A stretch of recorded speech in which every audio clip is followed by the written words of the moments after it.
გამოგიტყდებით, რომ ძალიან ძნელია. ახლა არც ვიბრანჭები და არაფერი, უბრალოდ ძალიან ძნელია. ნუ თუ ბავშვობიდან დავიწყებთ და დაბადებიდან საერთოდ იუმორი გადაარჩენს კაცობრიობას და სულ მინდა რომ იყოს ჩართული რა სიტუაციაც არ უნდა იყოს საერთოდ სოფლიოშიც კი მინდა რომ ეს ამას შევხედოთ ცოტა ესეთი თვალით. ხო და რაღაცებს რომ ვიგონებდი, ვიხსენებდი დედაჩემ მეუბნებოდა რომ არ შეუძლებელია ეს რომ გავსოვდეს შენ. ძალიან ითვლიდა და ძალიან პატარა იყავი მაშინ და მე სულ პასუხობდი, იცი რა, მე ჩემი დაბადებაც მახსოვს და რომ დავიბადე და ქალები იდგნენ და შენ ამოგარჩი, იმიტომ რომ ამაზე ღიმილი ქონდა მეთქი და გამოდის რომ წლინ ნახევრიდან აი ესე მახსოვს ფერებით ასე თქვა და მაგრამ რო გითხრათ რომ ხო ბავშვობიდან ხატავდა ახლა როგორც რუსუდანია პეტვიაშვილი ჯენი საყვარელი ჩვენი მეგობარი არა მაგრამ ყოველთვის მხატვრობა იყო ჩემში დაიბადა პირველად ალბათ მამა ჩემი ხატავდა არ იყო მხატვარი, მაგრამ ხატავდა ერთი ძველი 29 წელს გაკეთებული პეიზაჟი გვაქვს მისი. ჩემი ძმა იყო მხატვარი და რო დარჩებოდა ეს რაღაც საღებავები, რაღაცა ტუში, კალამი. აი მას ამოჩიქნდი ხოლმე და პირველად დავიწყე სხვათა შორის წაკითხulis დასურათება, ანუ ილუსტრირება, რაღაცა ნახშირით, რაღაცა რო დავიწყე ეს დაახლოებით 13 წლის ვიყავი.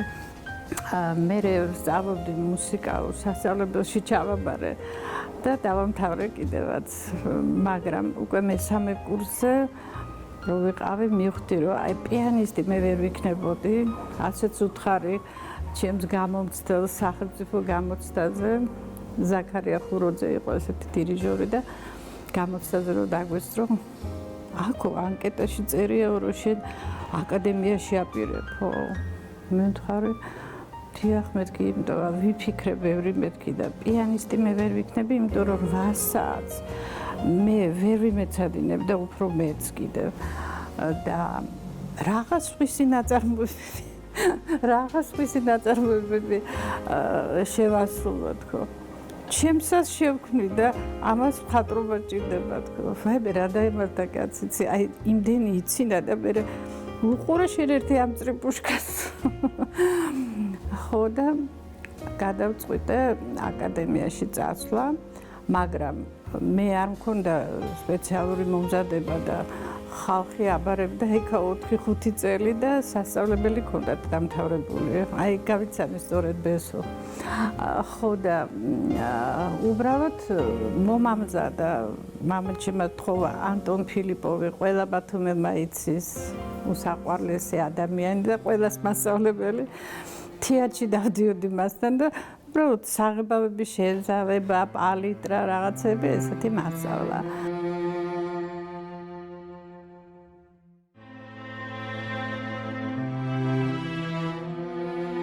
თავისი სადარბაზოს კარი გააღო თვით ვადო გუდიაშვილმა და ეცვა ესე იგი სტუმარი მომყავს რო თქვა ახლა იმას ყოველ დღე ყავდა სტუმრები მე მოგვიყვა კიდევ ამის შესახებ მაგრამ ეცვა შავი ესეთი კრეპის რაღაცა შარვალი და კოსტიუმი და მანჟეტები უჩანდა და ამაზე დღემდე ვგიჟდები მამაკაც რო უჩანს მანჟეტები აი ძალიან ლამაზია ხო და თმა თეთრა და გავდნენ ერთმანეთს აგვიყვანა ზემე და აი რო შევედი მის სახელოსნოში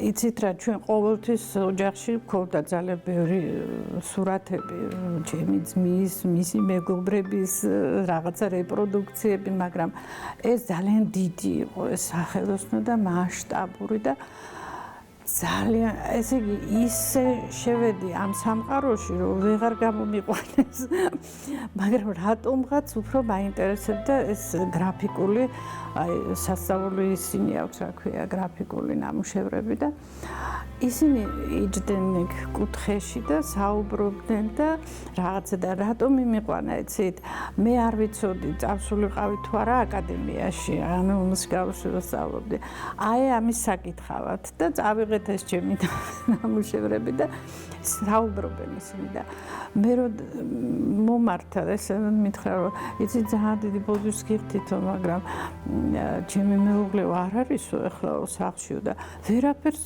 ვერ მოგართმევთო ვაიმე რა მორთმევა არა მე მეთქი მე დამიძახეს დგევარ ახლა და მეუბნება გუდიაშვილი იცით რა თუ თქვენ გინდათ არა ხალი ხართო მაინც რომ გაიზრდებით თუ შვილები გეყოლებათო შვილებს ხომ უნდა ასწავლოთო რაღაც ხატვა მუსიკა რა თუ თქვენ გინდათო ხატვარი გახდეთო მაშინ აკადემიაში არ ჩააბაროთო ახლა მე დავიბედი რას მეუბნება ეს ადამიანი იმიტომ რომ თუ გინდათ შეინარჩუნოთ თვითყოფადობა. ეხლა 16 წლის კი ვიყავი, მაგრამ ისეთი განვითარებული არა, ეხლა რო არიან ბავშვები და ვიფიქრე რას ნიშნავს თვითყოფადობა. შევინახე ეს შეკითხვა, მე რო Google-ის კითხო. ხო და თუ გინდათ რომ უბრალოდ იცოდეთ თქვენთვის ხატვა და თქვენ შვილებს და შვილიშვილებს გადასცეთ, მაშინ ჩააბარეთო და ისწავლეთ აკადემიური ხატვაო.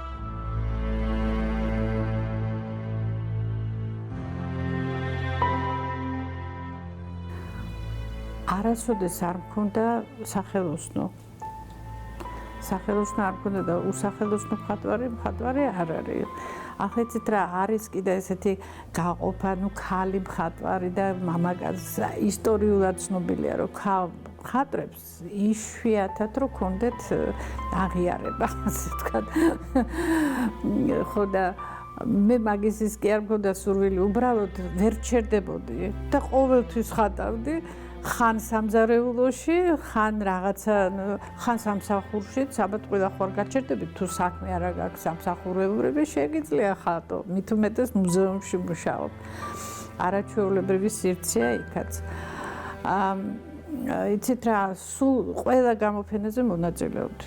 არ გამომიტოვებია თითქმის გამოფენა და რა თქმა უნდა, სულ ოცნებობდი სახელოსნოზე. მაგრამ ისე მოხდა, რომ ჯერთით ბათუმში რო დავბრუნდი, თბილისში ცხოვრობდით ჩვენ მანამდე. ანუ მე და პესო რო დავქორწინდით. ცოტა ხანი ვიყავით თბილისში, მაგრამ მე ვერ შევძელით უბრალოდ თანხა მქონდა იმისათვის, რომ შვილი გვერჩინა და წამოვედით აქაც ჩემ მშობლებთან ვიყავით და დიდ ხანს შენდებოდა ჩვენი სახლი. იმდენად დიდ ხანს, რომ იმდენი მთავრობა გამოვიცვალე, იმდენი ეს კი არა სახლი 16 სართულიანი პირველი მაღლივი შენობა იყო. ვერასოდეს მიუხედავად იმისა, რომ ახალგაზრდობაში ძალიან პოპულარულიც ვიყავი, ყველა მიცნობდა, ვინც მთავრობაში იყო და ვიზეც იყო დამოკიდებული, მაგრამ ვერასოდეს ვერ მომცეს სახელოსნო წარმოიდგინეთ. და მე ძალიან 1986 წელს ბევრი ბათუმელის ესეთი ჩარევით მე მომცეს აი ეს შენობა იყო ბავშვთა ხელოვნების სტუდია და ვაარსე პირველი არამც თუ აჭარაში სხვადასხვა ვამბობ რომ საქართველოშიც თბილისში იყო გალერეა ბავშვთა სურათების მაგრამ სტუდია არ იყო და სტუდია პირველად ნახე სხვადასხვა ობრაზოვის თეატრში და იქედან მომივიდა თავში იდეა და მით უმეტეს შვილები თუ ყავდა სკოლაში დადიოდნენ და ქონდა ურთიერთობა ბავშვებთან ყველასთან და თიები ერქვა, იმიტომ რომ თიები არის ცისკრის ვარსკვლავი და ამიტომ დავარქვით თიები.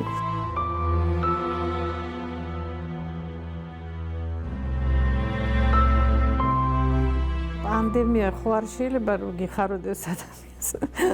სამსახურში რო არ დავდიოდით და წარმოიდგინეთ ახლა სახელმწიფო გიხდის ხელფას ეს რამხელა რაღაცა იყო ჩვენთვის. ვიყავით იზოლაციაში, ხო? ინტროსპექცია დავარქვი ამ პერიოდს, ანუ თვით დაკვირვების, თვით შემეცნების პერიოდია.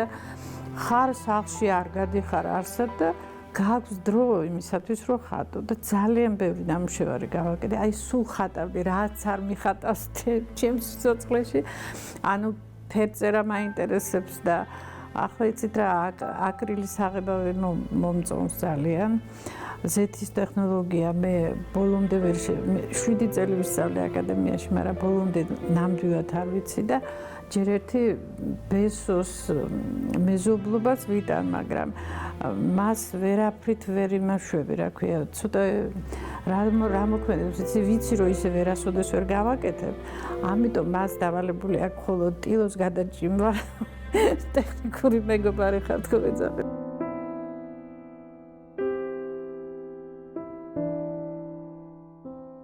პიკასომ ერთხელ ასეთი რაღაცა თქვა. ჟურნალისტები იყვნენ, საბჭოთა ჟურნალისტები იყვნენ სტუმრად და გამოქონდა ნამუშევრები და იმდენი ნამუშევარი გამოიტანა და ერთმა ჟურნალისტმა გათამამდა და კითხა თურმე რა თქინდა თუ ამდენ ნამუშევარს რო ხატავთ, ვაიმე ისეთი ჭკვიანური შეკითხვა მისცა. აი ნახეთ ახლა დააკვირდით. მე ახლა 60 წლის ვარო. მთელი წელიო რო ვიმუშავებო და 100 ნახატს გავაკეთებ თქვათ. ნუ ისე 100 ნახატი. იქედანო ერთი ნახატი მაინც ხო იქნება კარგიო. ისეთი აი მასაც რო მოეწონოს და 60 წლის ვარ 10 წელიწადს ხო ვიცხოვრებ კიდეო და წარმოგიდგენიათ 10 კარგი ნამუშევარი რომ ექნებაო ხო შევალო ხელოვნების ისტორიაში ეს პიკასო თქვა ვეთანხმებით რაც უფრო ბევრს მუშაობ ეს იგივე სწავლა არ გეგონოთ რომ ვაიმე ხა ეს მივაღწიე რაღაცას და ჯერ ერთი მიღწევაც ძალიან ძნელია არასოდეს არ არის მხატვარი ნამდვილი მხატვარი არასოდეს არ არის კმაყოფილი თავისი ნამუშევრით ყოველთვის რომ შეატრიალო ასეთი ჩვევაც გვაქვს ვატრიალებთ ნახატს შეიძლება გავიდეს 1 წელი მოატრიალო და ფიქრობ რაც უწუნებდი ამას მოდი ახლა გადავალ რაღაცა დავაკეთებ და მე გამოდის ნორმალური ანუ დასრულება სურათის არც არის საჭირო ხანდახან აი ისეთი ერთი ამბოს თქვით არის გაკეთებული და რაღაც უნდა დამთავრება. თქვათ განწყობა არის, მეტი არ უნდა არაფერი. ეს იცით თანამედროვე მხატვრობაზეა ლაპარაკი და თანამედროვე მხატვრებზე, იმიტომ რომ ჩვენ კლასიკოსები ვერასოდეს ვერ გავხდებით და ასეთი აკადემიური ხატვაც თანდათანობით იშლება და ეხლა უფრო დიზაინერული რაღაცა ისინი აქვთ. მე ვამბობ აი ამ პერიოდის მხატვრობაზე.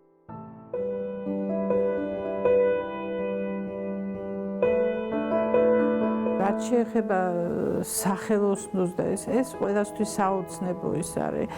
იცით, ბოლომდე ოცნება თუ ბოლომდე ასრულდება ცოტა საშიშია და მე სულ ვარ დაძაბული იმ მხრივ, რომ აი ეს მშვენიერი სივრცე, რომელსაც ქვია ჩვენი სახელოსნო, საზღვარი გვაქვს აქ ხო იცით. შეიძლება 1-2 წელიწადში დაანგრიონ. იმიტომ რომ ხო ყველაფერში შენდება ახლა და ხალხი არის რომ ბარაკებში ცხოვრობენ და აი ამ უბანში და შესაძლოა ეს დაინგრეს. ამიტომ ვასწრებ რომ დავტკბე ამ სივრცით, რომელიც არის მართლა ჩემი საოცნებო სივრცე და როცა დაინგრევა და რაღაცა ახალი კორპუსი აშენდება, დარწმუნებული ვარ რომ ასეთი აღარ იქნება.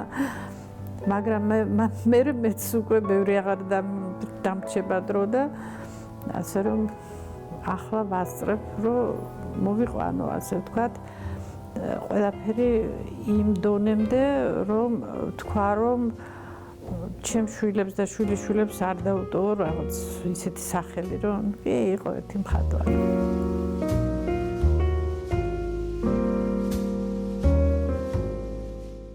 მაწვევ ქალობის დროინდე სიზმრებში და ოცნებებში ყოველთვის იყო ძალიან მინდოდა მენახა ვენეცია. მე სიზმრებოდა სულ ხო და ახლა ყავაზე რჩევა არ შეიძლება, მაგრამ ერთი ნათესავი მყავდა, რომელიც არაფრით არ მომცემდა უფლებას, რომ არ გადამებრუნებინა ჭიქა და მერთხელ ფიჯანი. ხო და ერთხელ მეუბნება, იცი რა, ან შენ ხატავ რაღაცას იტალიურ პეიზაჟს, მე ვთხარი ვენეციურ პეიზაჟს მე როგორ დავხატავ ახლა ან რაში მჭირდება ან თეატრში თოჯინებში მუშაობდი ან თეატრში დადგამთ რაღაცას ასეც ან წახვალო ვენეციაშიო და მართლაც მომიწია ყოფნა ვენეციაში და ისე მომწონს ვენეცია და ისეთი მართლა საოცნებო ქალაქია რომ მეგონა რომ მაგრამ ავისე აი 3 დღე ვიყავი ავისე მთლიანად და ვფიქრობ არა მე ბათუმის გარდა ასადაში სხვა შორის ნიუ-იორკში ვარ ნამყოფი კიდევ ღამით ავედით აი Empire Square-ს building-ზე და იქედან 120 სართულის სახურავიდან მოჩანს ღამის ნიუ-იორკი რომელიც იყო შერწყმული ვარსკვლავიან ღამესთან. აი ესეთი რაღაცა მაქვს ნანახი, მაგრამ ამას ვერასოდეს ვერ დავხატავ, უბრალოდ ვამბობ და ხანდახან წერ. იმიტომ რომ საერთოდ ასე გადავწყვიტე, რასაც ვერ დავხატავ, დავწერ და რასაც ვერ დავწერ, დავხატავ.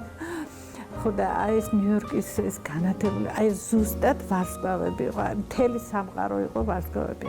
ესეც ნახე, მაგრამ ერთი სული მქონდა, როდის გამოვიქცეოდი ნიუ-იორკიდან და პარიზში შეთავაზეს ერთი შარშანი იყო მე მგონი. მითხრეს, რომ პარიზში წასვლის საშუალება იყო რაღაც მხატვრობასთან დაკავშირებით. მე ვთქვი, ვინმე არ მინდა მეთქი პარიზში. ძალიან გაუკვირდათ, სამინისტროში იყო ეს ამბავი. რატო არ გინდათ? სამჯერ ვარ ნამყოფი პარიზში. მე მართლა როდისო და ჩემი საწოლი და პირდაპირ რეისი დეტუალის მოედანზე აი ესეთი ნეტირა არა ბათუმი არის იცით რა უბრალოდ ჩემი აღარ არის ჩემი ბათუმი სხვა რაღაცაა და მყავს ისეთი მეგობრები ნაცნობები რომელიც რო დამირეკავენ რაღაცას მომილოცავენ თქვათ რაღაცა და აი შენი ბათუმელი ჩემი ბათუმი სხვა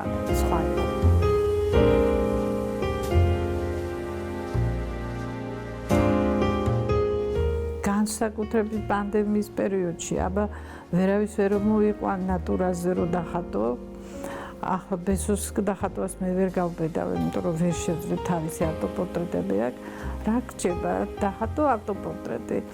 ავტოპორტრეტი იგივე შემეცნების პროცესია და მე რამდენიმე წლის წინათ ჩემს სიმბოლოთ ასე ავიღე გვარად ნიჟარაძე ვარ და ნიჟარადან წარმოვიშნე და ხურობდი ასე დავიბადე ნიჟარიდან მეთქი და მიპოვეს ჩემმა მშობლებმა სანაპიროზე ნიჟარაში და ნიჟარები არის ჩემი ასე ვთქვათ სიმბოლო და ლოგო და აი ნიჟარების იმაში ვხატავ ხოლმე ჩემს ავტოპორტრეტს. ასე ვხედავ, აი თვალები სულ დამიწვრილდა, ხო ჭრილი დამჭა მარტო და ნიჟარის ფორმას ვანიჭებ და ასე შემდეგ.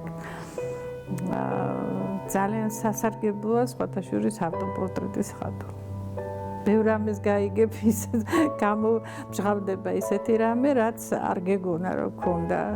ნაკლი იქნება თუ რაღაც ცოდვა შეიძლება. ხელოვანი ქალი საერთოდ. ბედნიერია. აი ეს არის ბედნიერება. ბედნიერება შეიძლება მოგანიჭოს ერთმა რაღაცა მონასმა, რომ გამოგივიდა. აი ამას შეიძლება მოგანიჭოს ბედნიერება.